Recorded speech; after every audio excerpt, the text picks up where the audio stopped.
Up next, the Cannabis Reporter Radio Show with Snowden Bishop. After this message. Evergreen's calling.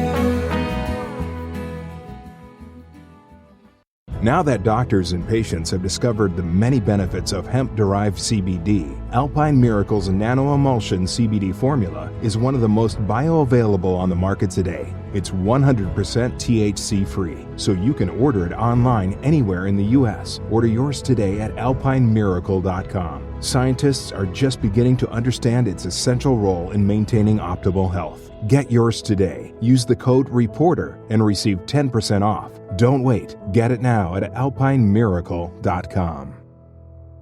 And now, it's time for the Cannabis Reporter Radio Show with Snowden Bishop.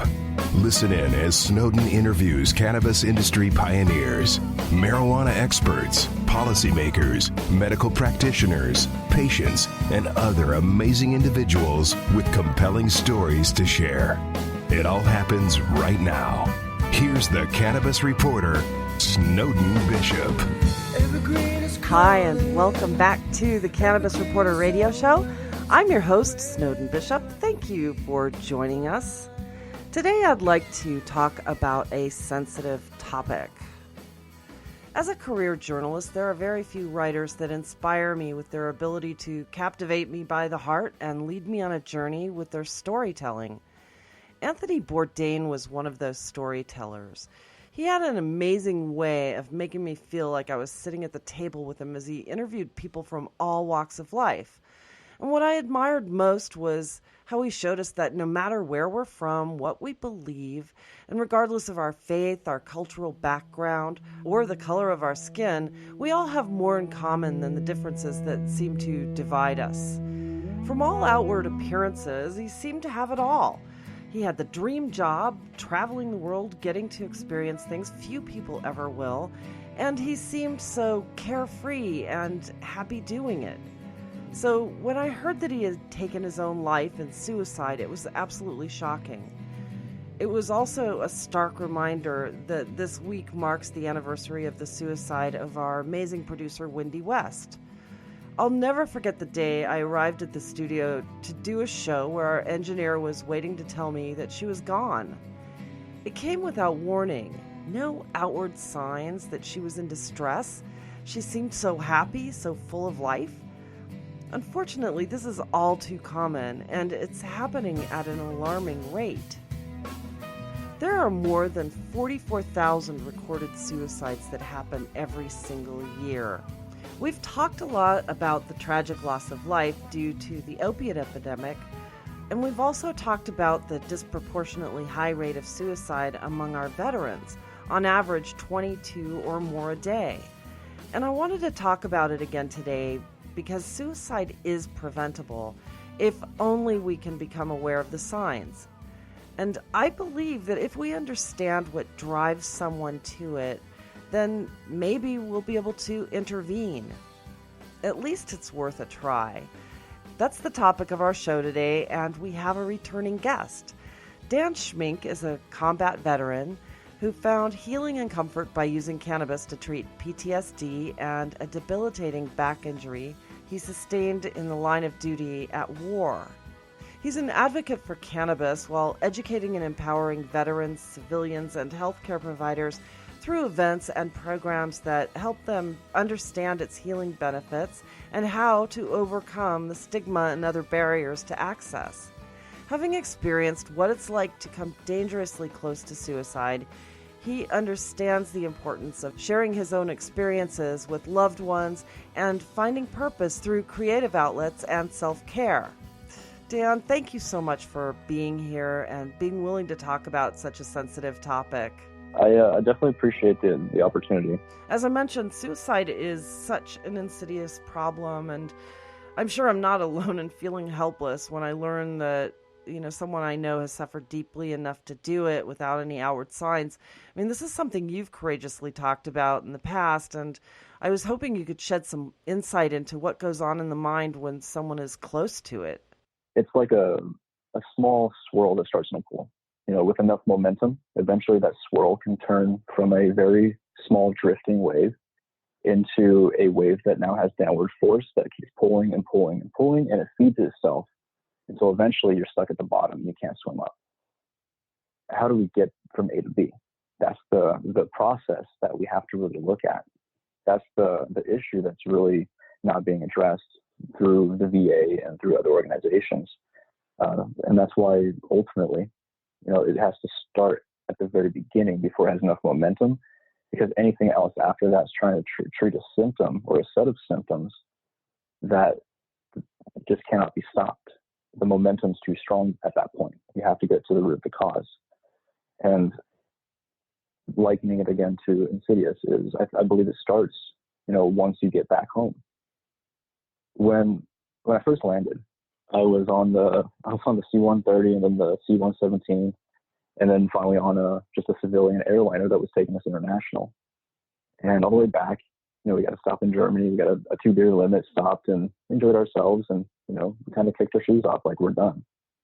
But I remember starkly, I got home, I sat in my brand new barracks bunk for the first time, and I was part of one of the first waves that got back. And sitting on that bed, all I was thinking was, I didn't know what to do with myself.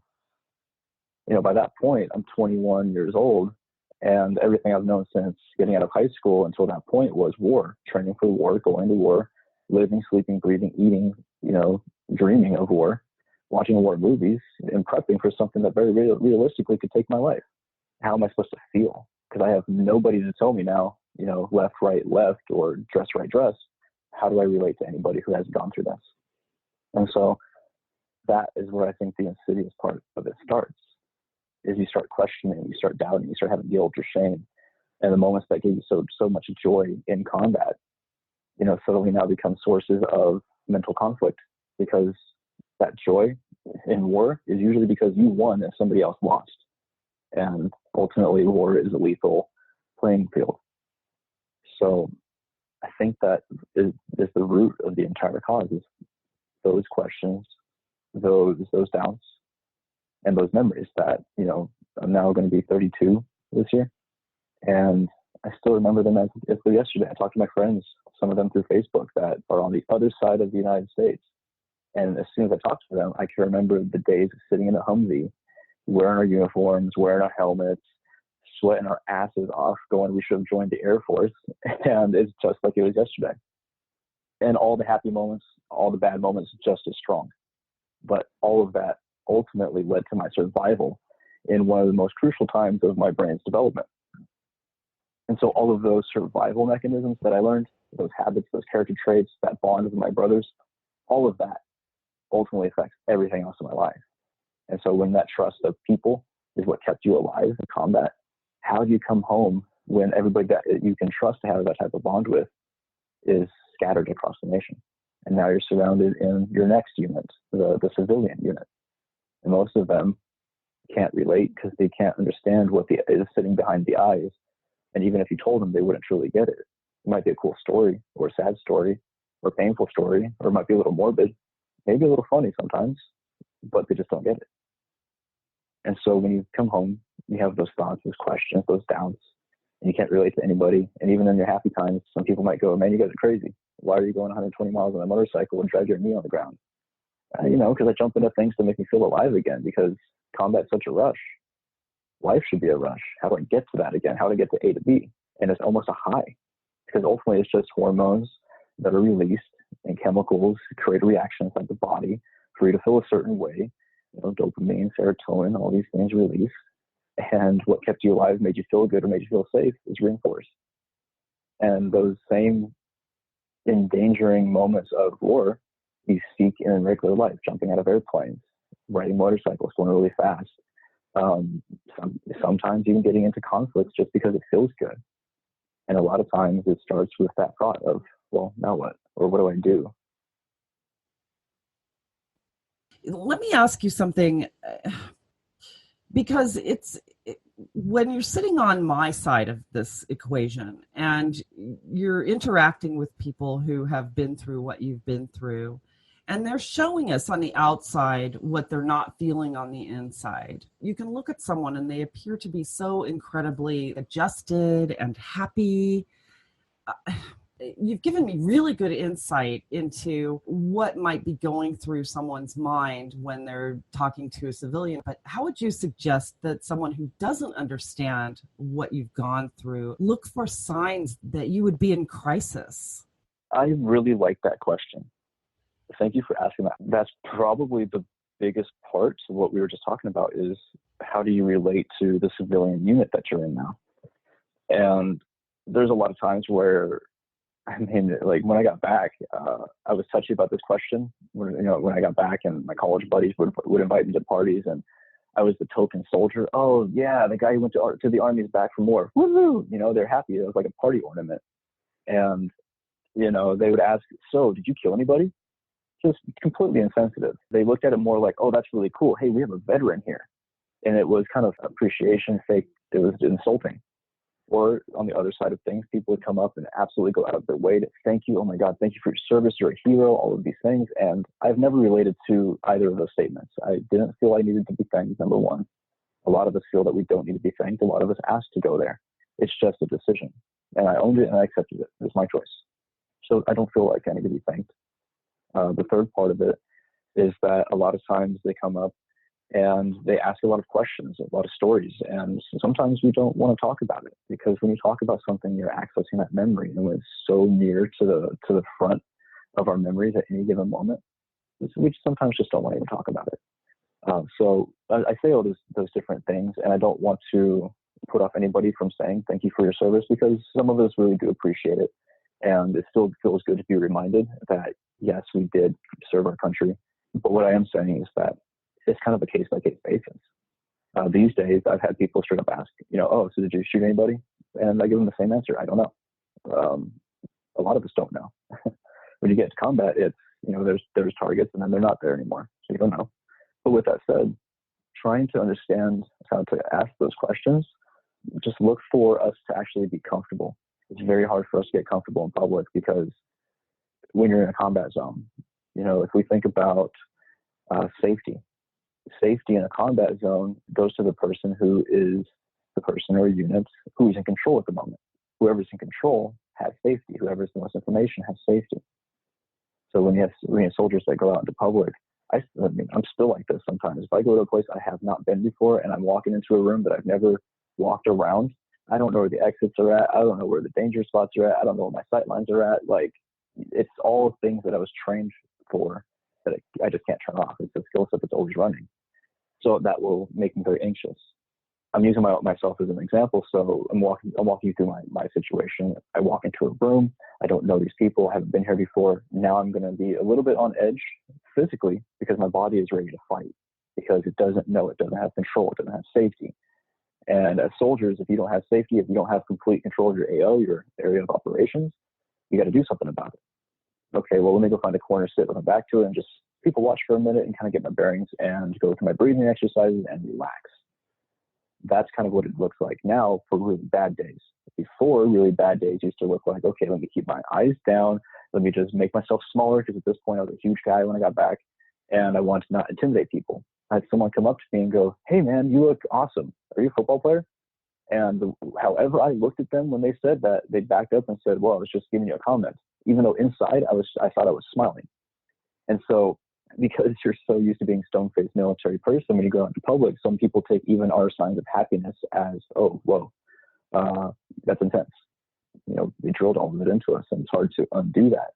And it didn't really resonate that I was doing these subconscious behaviors until someone pointed them out.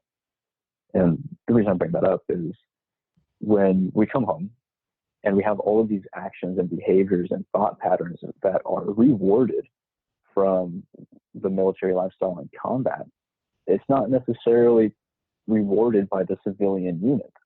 And trying to connect with them is really hard sometimes. That's why there's been a lot of us that are actively putting the voice out saying, we have a story. Here's what we went through. My own story, mine is more of personal injury. My back was messed up for like 10, 12 months with my 15-month deployment, lightning bolt shooting down my toes, got back. I tried pills here and there, but I'm one of those people where if it affects me a little bit, I know over time it's going to affect me a lot worse. And I chose to say no and instead have the pain because I could think just a little bit clearer with lightning bolts shooting through my back into my toes. And that was just the mindset of, okay, well, I'm more functional in pain than I am on pills. Easy equation. Take the pain, figure it out. And so when I got back out of service, that same pain was what kept me kind of from connecting with people, because I always had that mental fog of, I'm trying not to feel this. Yeah. Do you mind if I ask, were there times when you felt, because of your experiences, because of your pain, because of your memories of being in combat, did you ever feel as though you were on the brink of suicide for any reason? And what was it about that experience that might have helped you? And if it's too sensitive, then you don't need to talk about it. Over the years, I've gotten more comfortable talking about that piece of it. Initially, it was kind of a piece of shame, and it was actually another reason why sometimes I would go down the brink of guilt, shame cycle. It's an interesting thought. When you're trained to be a machine and be perfect, I was a cavalry scout, and when I deployed with 10th Mountain, it was to the Triangle of Death in Baghdad, and they told us that after we got there. Hey, welcome to the Triangle of Death. So we kind of, it was kind of shocked, like, all right, cool, well, now this is real. And even then, it wasn't really setting in. But I don't liken any of those experiences of the increasing danger of the zone to the increasing danger of my own mind once I got home. Because in that type of arena, perfection was demanded and it was required. Because if I'm walking through, say, through a city and I kick a rock or a fucking, like a soda can or something, and I make a small noise, that small noise could be big enough, and that one mistake could kill all of us if now we're surrounded or something. So on the possibility of the worst case that we've always planned for as a soldier, and even to this day, I still plan worst case first. It's what's gotten me here. It's what got me through war, and it's not something I want to turn off, really. If you start from the bottom on up, everything is okay. Well, everything is as expected, but we'll touch on that. So with the danger of my own mind, it was kind of like a double-edged sword. They train you to be a very sharp thinker, to always think smarter, to find ways to accomplish more with less resources. It's great if you can channel it to be an entrepreneur. But at the same time, that double-edged sword is so hypercritical of every single thing that could possibly happen. And all the 1,000, 1 million scenarios of what could happen are trying to be processed by your mind all at once. And so everything during your life is a mission. Even like how I was talking about when I would go from the car to the classroom, that was my mission. Okay, get here 10 minutes prior. It gives me 7 minutes to walk up, get to class 3 minutes before when everyone's coming out. I sit down, grab my seat that I want, and then very far back in the corner with perfect sight line of the entire room. And that was my mission. Now, if for some reason I were to slip up during that mission, have a bad interaction with somebody in the hallway where I felt like I was a little awkward or I might have scared them, I was always worried about scaring people because I knew I was intimidating and I was trying to be softer with smiles. And it's hard to learn that stuff when being stone-faced for 3 years was the kind of the method of the day. But being so hypercritical of every interaction, down to if I shake someone's hand, did I shake it too hard? Did I shake it too soft? Did it come across well? Like, these aren't things I ever wanted to really deal with or think about. Military life was simple. Civilian life was not to make decisions for myself. Nobody taught me how to be an adult. So every single thing is hypercritical because you're literally learning on the job for how to be an adult in the civilian sector. And they didn't teach us to do that. They didn't teach me to be a veteran. They taught me to be a soldier. And so when you start having questions and kind of going down that swirling whirlpool we talked about, and it starts getting deeper and deeper, you don't know how to deal with that. You don't know how to process these emotions. And eventually you go ask for help. And that right there, that was the first part and the hardest part of that journey, was asking for help, knowing that I didn't trust myself to go home. There were days where, like you had just mentioned, people on the outside look so perfect. They're so happy. I was that guy.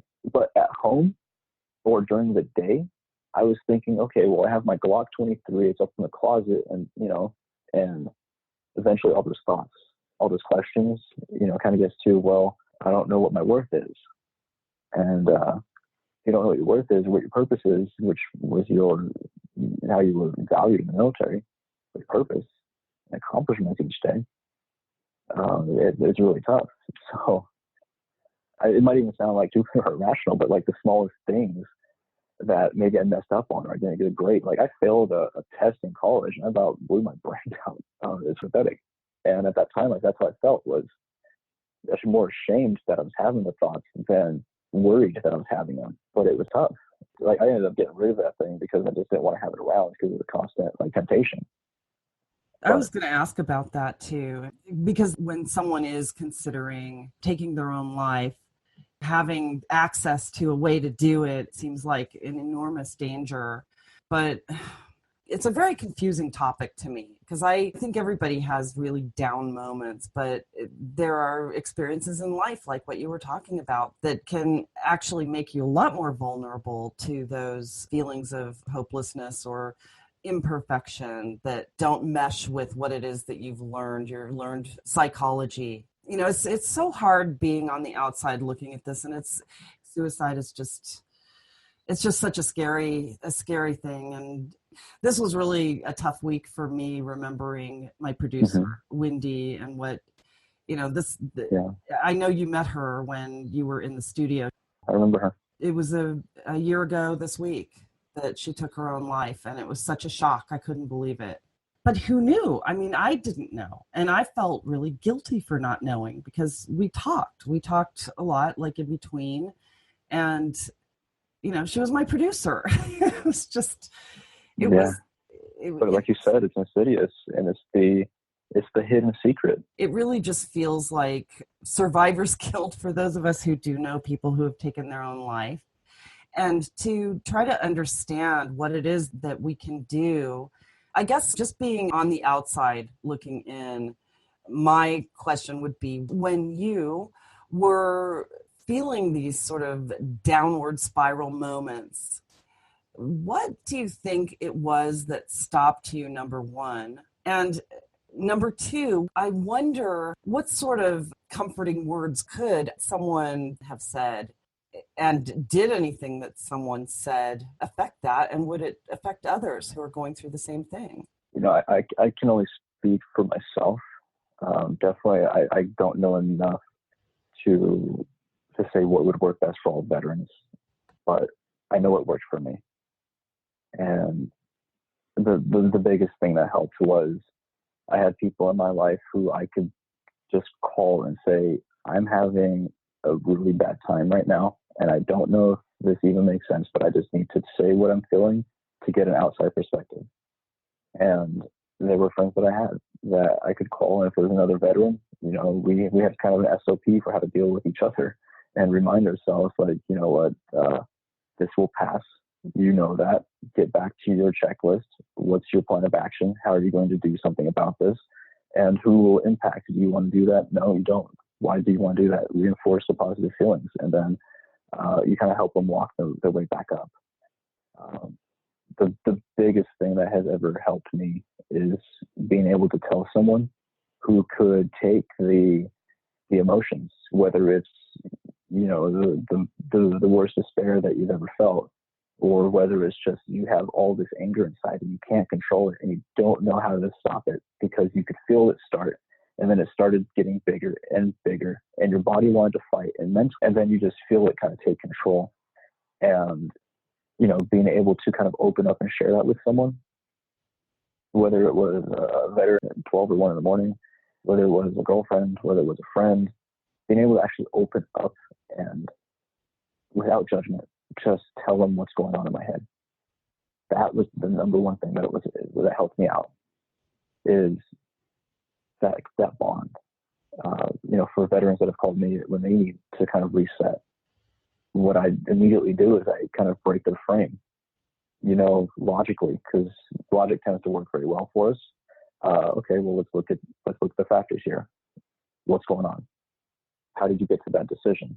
And then, like, what I typically do is, if along the way to their decision-making process, I see points where their judgment is this is the path I'm taking, as opposed to accounting for all the variables, those are the moments I find where we can have discussion to where they feel it and they see it and they think it, and then they relax. That what they were thinking maybe wasn't as bad as our mind was letting us believe. because that was worst case if everything lined up in the worst case possible or worst possible way every way. But then you look at like, well, maybe it isn't so bad because of this, and then you kind of talk them out of it. And that's what's worked with me. That's what's worked with other veterans. And like I've been saying for years, it always starts with a real conversation. Yeah. I'm really glad to hear you say that, because, it gives me hope in a lot of ways when I think about it. And I know also I want to get to cannabis, the topic of our show. Right. We circle back to cannabis, and I really am grateful that you've opened up so much on this, because it's really a perplexing issue that I've been bothered by, and especially hearing more and more people having taken their own lives, and you think, oh, if only. But it's good to know that those conversations do help. And, it's still a mystery how to really recognize it from someone who is showing you that smile on the outside. But you've been a big advocate for cannabis, and especially on behalf of veterans, and helping to educate people about the benefits of cannabis, especially for treating PTSD. Tell me, in your experience, how, if someone is trying to come up and out of that sort of debilitating, frustrating condition, and they've been given all kinds of anti-anxiety medicines, what do you tell fellow veterans about how cannabis can help? So what I would say to anybody, especially veterans that are currently looking at prescription pill use and the different methods that we've seen not work, definitely do some research. If you just start doing research, start digging into what is out there about the endocannabinoid system, how we already have receptors that we were born with to interact and produce effects with these cannabinoids that we intake. Once you start digging into the rabbit hole, there's just too much evidence and too many people that are standing up like myself that say, this helped me. I'm better today than I was yesterday. I'm more functional today than I was yesterday. My hip and shoulder impingements are manageable because I can consume some cannabis, get the anti-inflammatory effects, be able to move around, go to the gym and do my yoga and everything else, so that I can now manually fix the issues that have been there for years. But consuming cannabis, I've actually made some progress to where days where I just lay on the couch because my body wasn't all like on fire because I was in pain, to where now I can walk around and, the pain will start later on in the night. And I have some CBD balm. I was against cannabis until I was 22 years old. I did not smoke it, didn't want to be around it, didn't want to be around people that even looked at it. Like, in my mind, I was going to smoke cannabis and stab needles into my arms. Their program taught me well.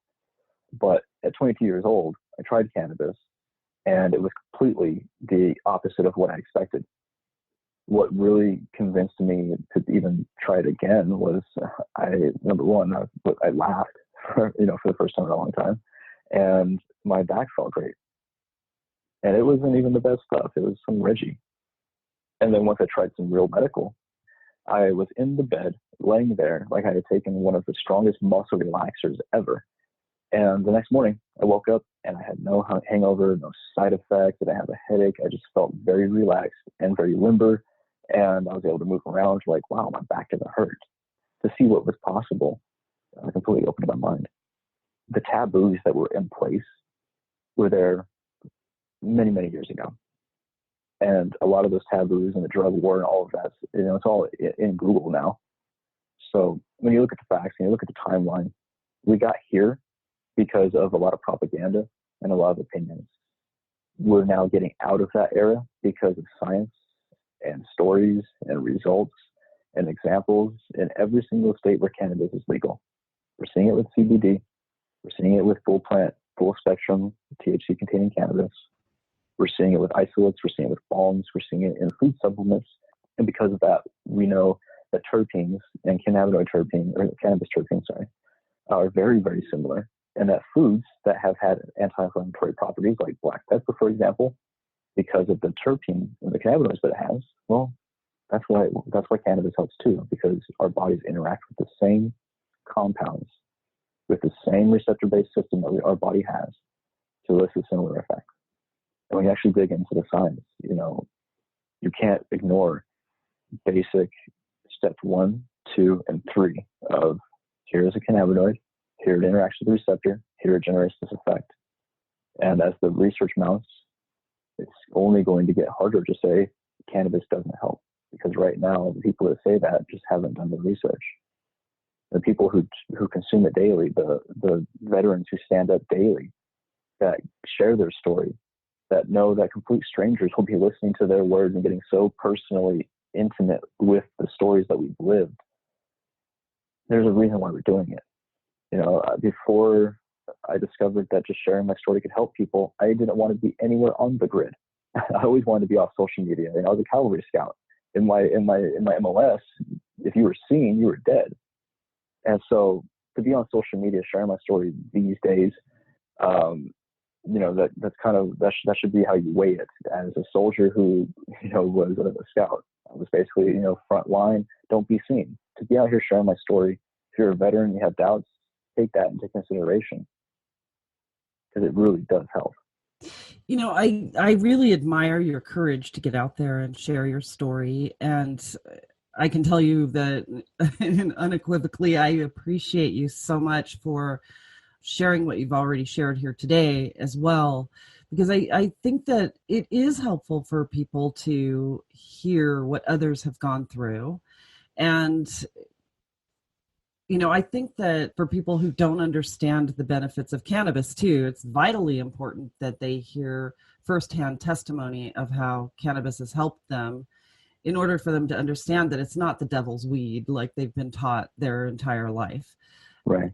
And the other thing too, Dan, is that I've heard and I've read a lot of stories about how cannabis has actually helped people to climb up and out of that dark space of wanting to do self-harm.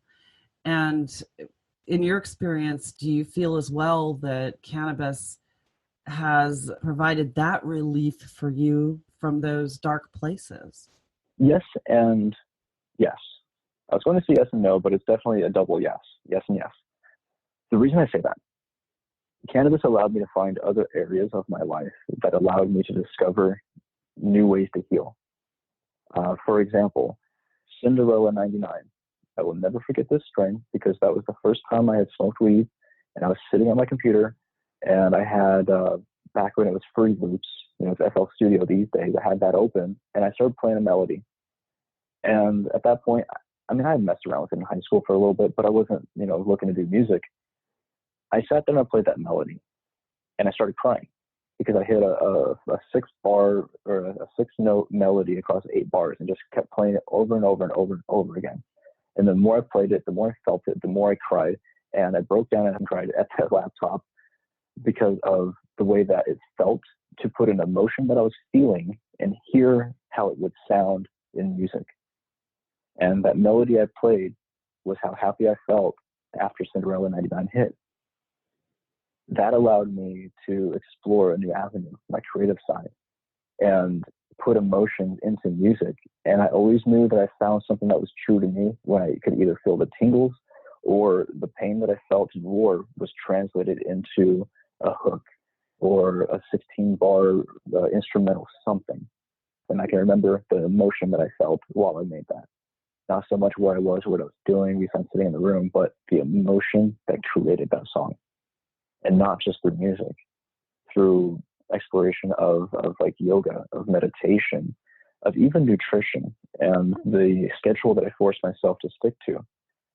Cannabis has kind of helped me get out of my own head and into creating my own purpose in life. The days where I had no idea what I was doing were the worst. But when I can wake up and go and look at my whiteboard and say, okay, what am I doing today? All right, I have my checklist.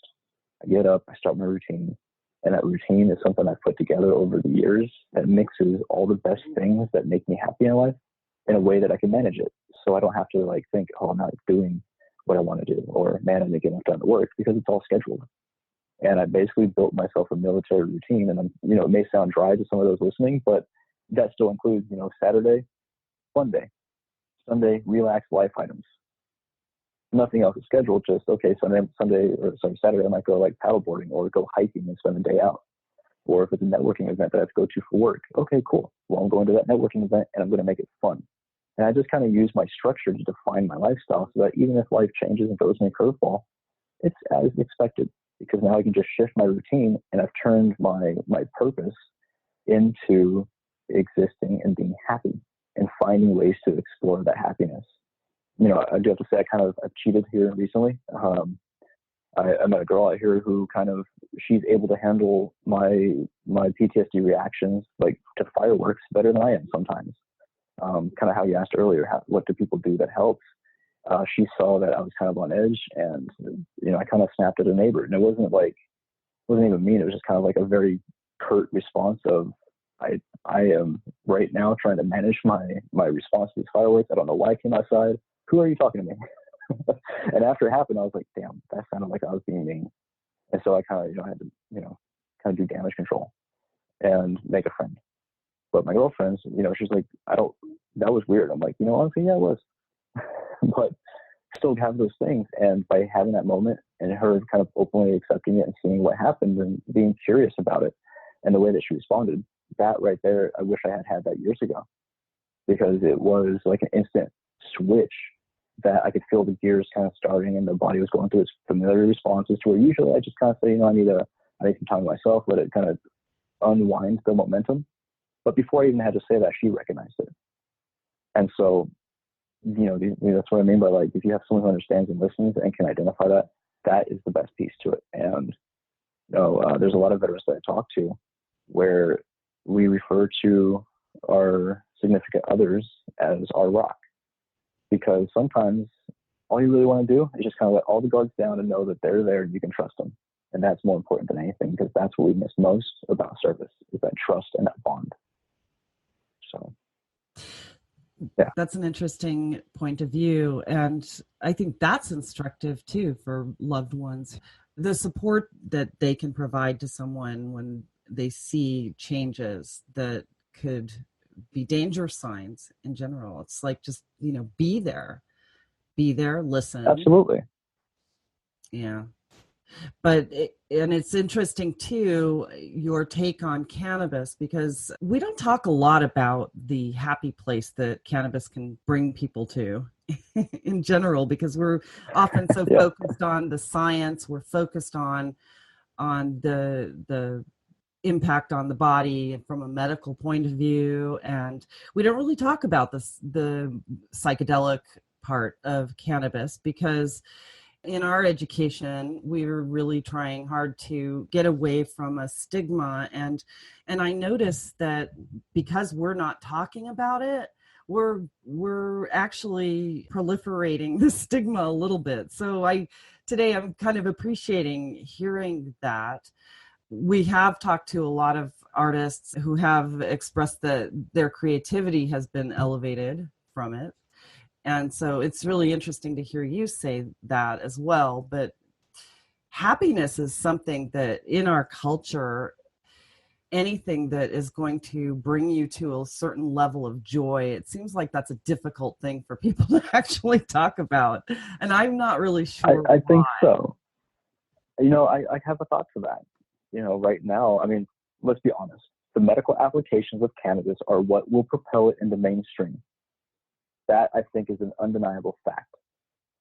Civil rights issues aside, the medical piece of it is why the government will actually legalize it, because they'll start looking at the medical applications and patents and all the other things that we know come with that. But me as a vet, sure, my pain that went away first, that's why I was interested in it. But the reason I've continued to use it past the time when most likely physical therapy and all the other things, all the other holistics could reasonably manage it, is because it just makes me happy. I can tell when I haven't had enough cannabis during the week, because I might be a little more irritable. And then knowing my endocannabinoid needs, I'm able to say, okay, well, I need some of this strain to kind of rebalance my system. Sure enough, consume a little cannabis, go on with my day, I feel great. The reason that is so important for veterans especially is when you look at the basic hormones, right? Serotonin, epinephrine, oxytocin, and dopamine. So when you look at all of these different things that are going through your body, when you're in combat, it's known, but maybe not as commonly known, that the same chemicals that give you pleasure are the same chemicals that are going through your body in times of intense stress. It's just varying degrees of each.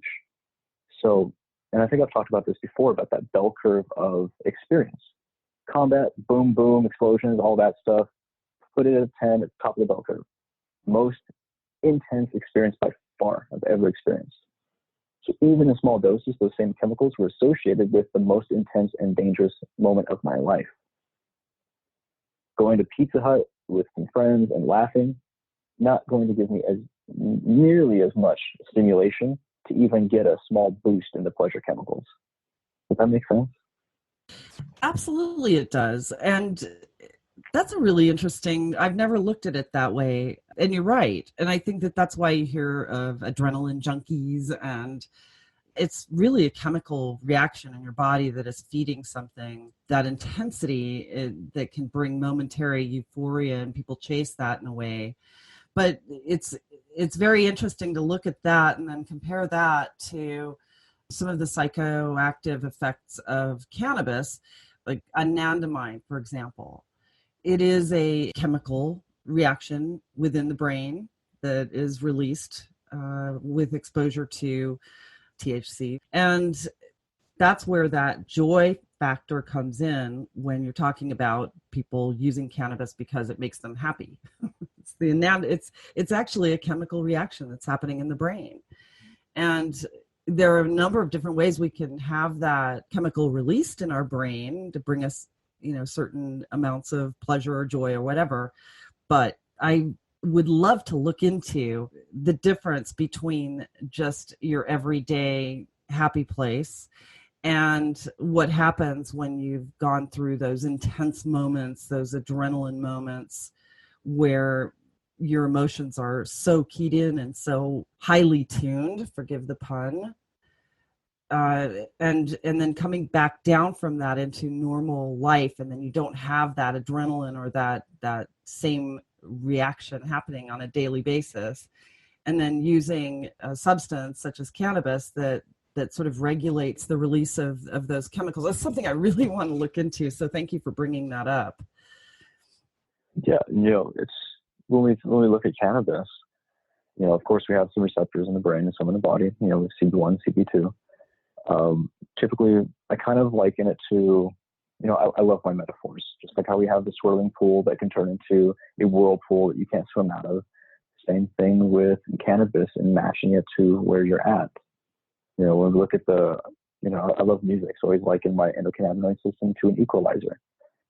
From the far left is your heavy bass, your 0 to 20 kilohertz. All the way to the right is your bright spots, your happiness, your 16 kilohertz and higher, right? And so your endocannabinoid system is a 100-bar equalizer that is just moving up and down based off where you're at emotionally, physically, and mentally at any given time.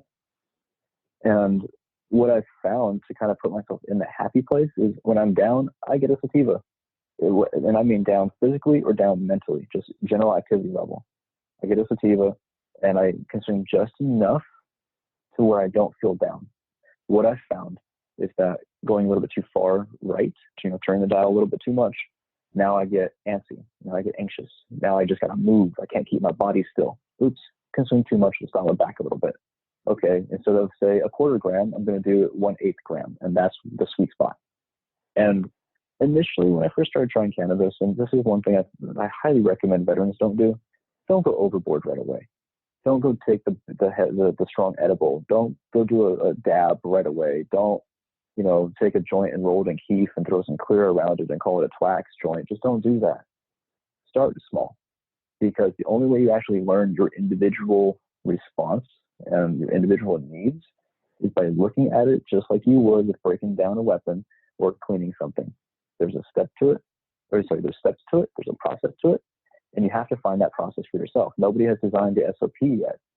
You got to do that yourself. And the only way you do that is by looking at it as if you're basically writing the book, as every good soldier does, for every single thing that we take on in life. Projects outside of service, we tend to build the SOP. So start with yourself. Start with your own body. Use cannabis as the tool to get there. The information is all online. There are people like myself and other veterans that will absolutely, if you message me on Facebook, for example, I will respond. you message me on LinkedIn, I will respond. I enjoy those conversations, and I love sharing what I've learned, because I wish I had someone who was giving me these lessons when I was 22 or 23. It would have saved me a lot of headache. It would have definitely saved me a lot of times of just sitting there on the couch and looking at my gun sitting on the table. It would have saved me a lot of that. And if you reach out and you have questions, just hit me up. I'm always an open mind. Thank you for that. And I will definitely put your information online so that people can find you. And if not to Dan, then reach out to someone you love. Yeah, absolutely. Reach out to your rock. Reach out to the person closest to you that doesn't judge. Just lets you talk and be you. And find those people that want to truly understand. And instead of trying to explain it to them in logical terms, just let them see, like, this is how I feel. This is what causes me to feel that way. Here are the things that I know that help me with bringing my triggers down. And just let them share their life story, their lifestyle, because we do things for a particular reason, because we know it keeps ourselves in a safe space. Mm-hmm. You know, even today, like, there's certain things I just don't do. I can do networking events these days because I've been doing them for years, to where even that, whether I've been there before or not, a networking event is just, in my mind, mission networking event. Okay, I know what that means. When it was a first-time networking event or an expo or something like that, that was a lesson in anxiety. It was tough the first couple of times. Even working at the dispensary years ago, that was tough the first year. Like, every day, because I worked in the box and there were so many people. You know, initially it was very tough, because talking to people that I haven't met before, oh, this is a new mission. I haven't done this one before. You know, I used to make games here and there to translate. Okay, mission, soldier, interact. Okay, cool. I had to. I say that time at the dispensary, you know, helping so many patients and talking to them a day in and day out, and seeing how cannabis was helping, and then doing my research and becoming kind of like that hub for them to use as a resource and guidance towards their strains. That was partially my own treatment, because a lot of, like, there were some days that were way worse than others, to where I might have been, you know, like how you're saying, like the outside shell. On the way into work, probably a mess. Walk into work, put a smile on my face. All right, cool. Keep that there for a while. After you're done, go back to your car. You're back in your broken mess. A lot of those days happened because of the stress of not being a soldier who is going through a lot of shit in his head, but being a soldier who is working at a professional establishment. And being in that type of environment and forcing myself to kind of work through all of those triggers that kind of happen almost daily sometimes, whether I wanted them to or not. And I got really good at kind of figuring out what worked quickly to bring myself back down. So that time in the dispensary was almost a treatment plan in and of itself.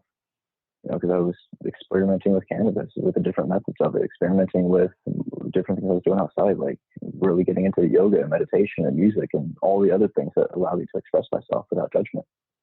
And fun fact, because I know a lot of veterans do like painting and music and stuff like that for the same purposes. Fun fact about the creative side I found was that the experiences we have between 18 to 23, they will use that as inspiration through all of their art for the rest of their life in some way, shape, or form. So I used to feel bad that when I would draw pictures or have music, there was always a little bit of an edge to it. The creative side of that was kind of coming from like, hey, there was a time of my life where I had a sharp edge, and I would feel ashamed of it, even my creative side, because I knew that it was like, okay, well, that inspired this music, and I'm not entirely comfortable with the times I was there because it still causes me so much internal conflict. And this is my mindset back then, not today. And it's hard for me to share my music. But same thing with the stories. Once I shared it and realized it wasn't as big of a deal as I made it out to be, some people liked it, some people didn't, but it was never like squashed or like, that sucks, you should never do that again in your life. Kind of is what it felt like once I started telling people what I was going through, is that my story, it's not the worst one out there by far. When you see me in the streets, if you meet me in person, I'm certainly more well-adjusted these days to where we can have a great conversation, and it'll probably be a great time for both of us. But 6-7 years ago, it would not have been anywhere near that. You would have came up and said hi, and I would have looked at you and said hi, and then I would have been, like, people used to say I was a statue. because I was always just so still because, if you're still, they can't see you because you're hiding. But that was just my default mode. But I didn't know how to actually interact and enjoy life. When you're having those feelings, how dare you tell somebody I'm suicidal? Oh, you're just feeling sad. You'll feel better. Yeah. It's how do you open up to somebody? When I went to the VA, and I was trying to tell them in like all the signs that their textbook said, hey, this person is suicidal, without saying, I need to talk to somebody because I'm scared of going home. If you wink, wink, know what I mean, right? Like, I felt like I had to go that far when I showed up. I'm like, look, I really need to talk to somebody like right now. And they made it so difficult for me to actually see somebody. Like, oh, well, we're booked out for like 3 months. I'm like, no, you don't get it. Like, I drove down here to talk to you. Who's here? I just need like 20 minutes. And I felt like I had to like almost beg my way to grovel and present myself at such a broken moment to the VA for them to help me. It was shitty. We talked about that last time about the guy who once I told him I was trying cannabis. Oh, well, you're a drug user. Write that down in your notes. Yeah, well, and I think that the medical profession doesn't help to destigmatize the emotional scars that lead to suicide as well. And I think that that's part of the problem that we need to open up in our society and not pigeonhole someone into whatever they believe to be a mental illness that somehow needs to be pigeonholed into. It doesn't need to be stigmatized. I mean, mental distress is equally as debilitating as physical injury. And if people learn to accept that and not, make someone feel ashamed when they say that they have these thoughts, or, especially the medical profession. And I know that a lot of healthcare practitioners are trained to notify or make I'm not even sure what it is. I have to look that up. But you know what I'm saying? There's this I do. Kind of like shaming almost. It is almost shaming. And with the VA, and I've had a number of veterans on this show who have said pretty much the same thing, that when they admit to using cannabis to deal with their PTSD, then they're pigeonholed also. And it goes in the file under, this person is going to need drug rehabilitation, or, they shame someone for trying to cope with a disease that you can't see so much on the outside. So yeah, it's a problem. It is, but this is, conversations like this are what's going to help. We just have to keep the noise up and keep putting people's stories out, to give others, the inspiration to find their own answers. The government's starting to do things, legislation's starting to do things, but they're only doing that because money's getting involved and people stop lobbying so hard against it. We know that. Right. But, grassroots, these conversations where it's just you and me chatting and talking very candidly and very openly about what happened and how we feel, like that's the person who I hope listens to this and says, you know what, I am going to do some research. And I don't want to convince them. I hope, it's my sincerest wish that I don't convince anybody who's listening to this to go try it. Because if I convinced you, then I sold you. That's not what I came here to do. What I came here to do is share my story so that you might find some inspiration to convince yourself that maybe you've been wrong about what you thought about cannabis in the past. Maybe you were right in thinking that you should have tried cannabis and now it's the time. Those kind of things. Yeah. Well, hopefully it will be inspiring to someone, and time will tell. So, hope so. The reason I bring that up is cannabis, all aspects of the holistic system. Take care of your mind, teach to be calm through meditation. Take care of your body, teach to be calm through yoga. Take care of your internals, everything else, your organs, your mind, your body with cannabis, and use it as a supplement. And put all of them together. Make sure you're sleeping. Make sure your nutrition's on point, because those are important. And that, in my mind, is what the solution is for all of these veterans, or even society, is if you take a pill to clear the symptoms, you're just going to have more symptoms pop up, like household mold. Doesn't go away until you use vinegar.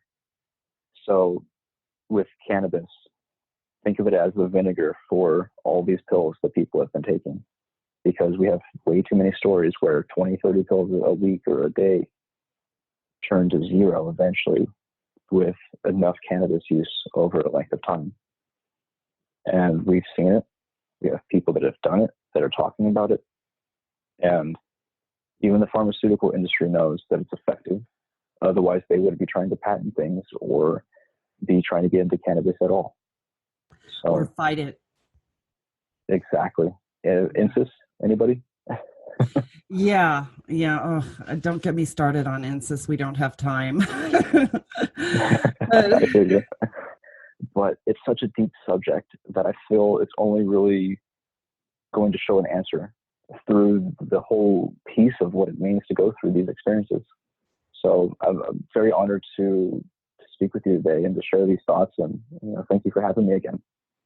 Oh, you're certainly welcome. And, my hope is that as more and more people become aware of the healing benefits of cannabis, that they will be more accepting of people who choose to use it more for getting to that happy place, even than dealing with a physical ailment.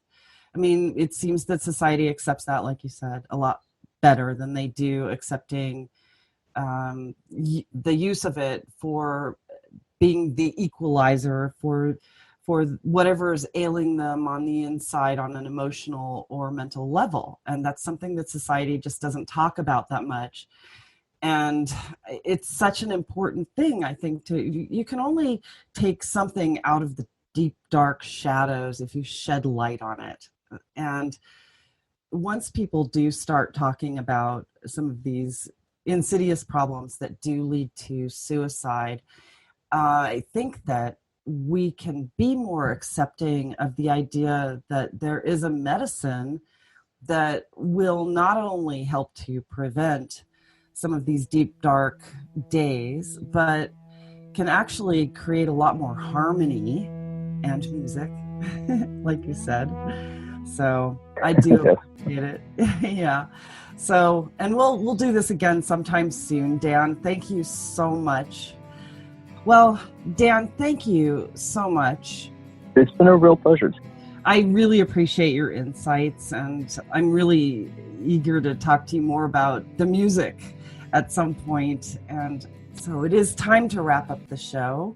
I really appreciate you coming on today. This was fun. I definitely appreciate the opportunity. If you are in crisis or having suicidal thoughts, or if you know someone who is considering suicide, we urge you to contact the National Suicide Prevention Lifeline at 800-273-8255. That number again is 800-273-TALK. This line is available 24/7. We also urge you to open up about depression and help to end the stigma of mental trauma. Just listening without judgment and having a compassionate conversation could save a life. Once again, I'd personally like to thank my guest, Dan Schmink, for sharing his insights and experiences with us today. If you'd like to know more about the work he is doing, or if you'd like to reach out to him, please visit us online at thecannabisreporter.com and click podcast to find today's episode, and there you'll find his bio and contact information. We have so many others to thank. First, our sponsors, Alpine Miracle, Canosphere, Hempful Farms, and Compassionate Certification Centers. We certainly couldn't be doing this without you. I'd also like to thank our theme song composer, Eric Goodall, my team here at the Cannabis Reporter, and our programming directors at Society Bites Radio and XRQK Radio Network.